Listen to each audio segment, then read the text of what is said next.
Hey, what's up, guys? Welcome to the channel and thank you for watching. I hope you all had a safe and happy new year.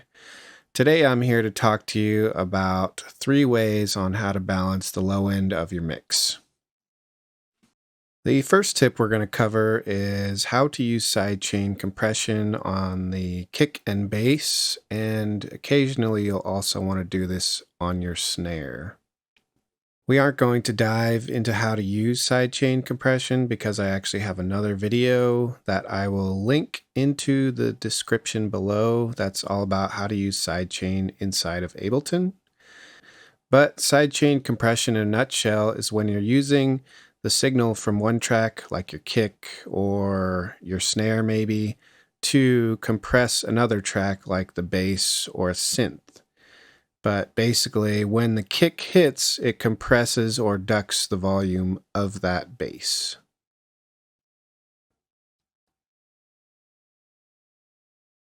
Right here, I have created a little demo for you guys that is essentially a before and after of using sidechain compression. First, we're going to listen to it without the sidechain.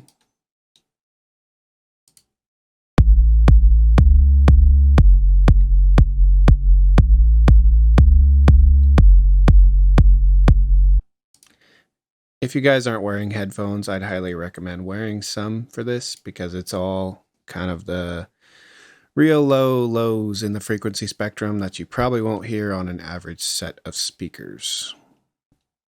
Again, this is without sidechain compression.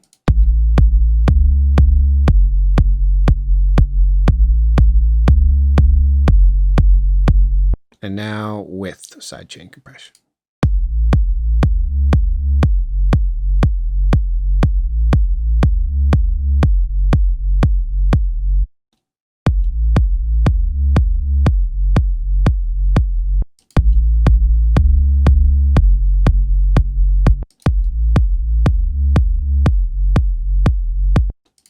Just trust me whenever I say that you're going to want to use this technique in almost any type of genre that you produce, mainly because it will keep your low end a lot cleaner and it'll keep the kick especially from hitting on the same frequency as your bass. I mean, it'll still hit those frequencies, but they won't be colliding and causing terrible distortion and resonance.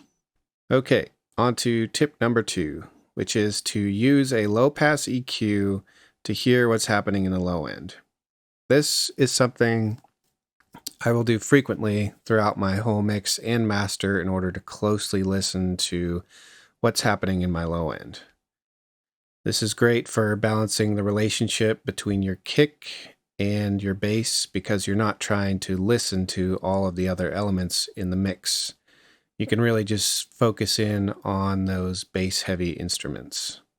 So I don't actually have an entire mix, so just for the sake of this video, I'm going to pretend that I have an entire mix here, but essentially what you would do is you could either use the master channel, or if you have a subgroup covering your whole mix, you would drop your EQ into that group, and you would bring on a low pass, preferably the brick wall, or some people call it a high cut, but you would bring it down to about 200 hertz and you would play that.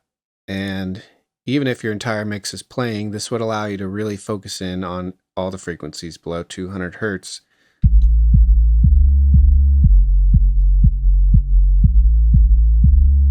And this will help you listen and correct the balance, especially the volume balance between your kick and bass.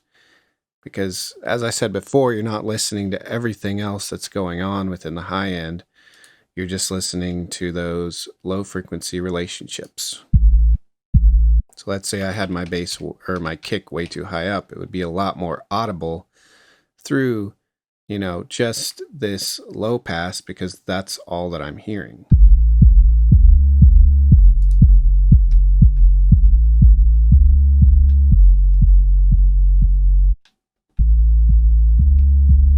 Just adjusting to taste here.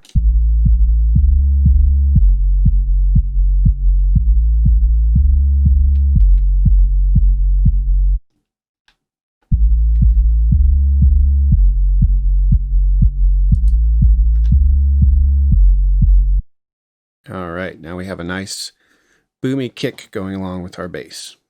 Don't be afraid to use this technique quite often throughout the whole production process. As I mentioned before, whenever you are low passing everything below that 200 hertz range, it really just helps you listen in and hear what the heck is going on with that bass. Okay, on to tip number 3, which is to use a level match reference song. I recommend using a reference or multiple throughout the entire mix and mastering process, because this gives you something to aim for sonically and even creatively if you're trying to produce a certain style. But it's critical before using a reference song to level match the volume, because whenever you're comparing overall sonic qualities between two songs, if one's louder than the other, then your ears are going to perceive it differently. I recommend using your ears over meters for this because I've noticed that it tends to be more accurate, especially whenever you might have a song that's already been mastered and yours is not mastered. There's a lot of differences going on there, so I recommend using your ears.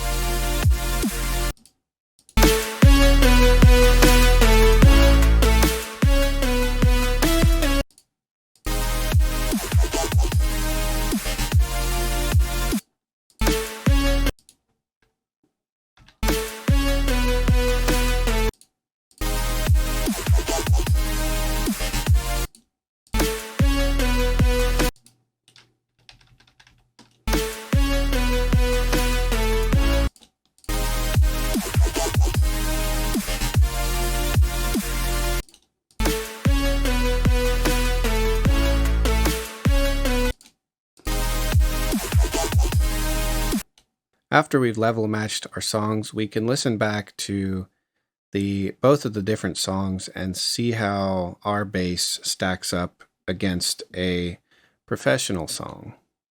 So you're essentially just listening in on those bass lines and seeing how it stacks up.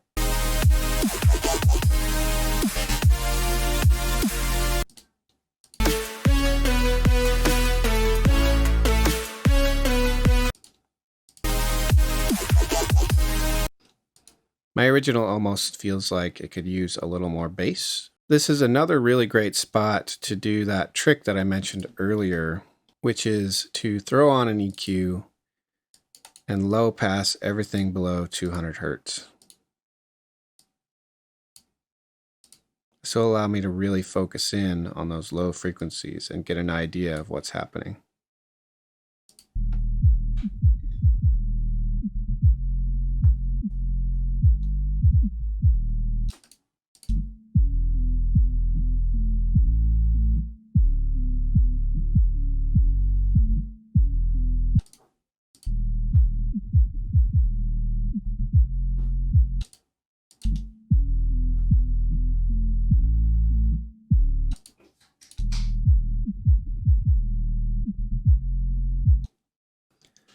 So it actually sounds like my kick's hitting a little harder than the reference track. And the reference track also sounds like the sub bass might be a little stronger than what's going on in my new song. So what you would do from here is you would go into the mix and you would bring up your bass or bring down your kick based on what you're hearing to try to match up with your reference. Because this song had so many plugins going on, I actually just exported this out to audio because it was causing too much lag within the video. But you guys get the point. Use a reference track anytime you can because it really helps you figure out just a good range of what you're shooting for. Anyways, if you guys found any of these tips helpful, please leave a like on this video and also hit that subscribe button.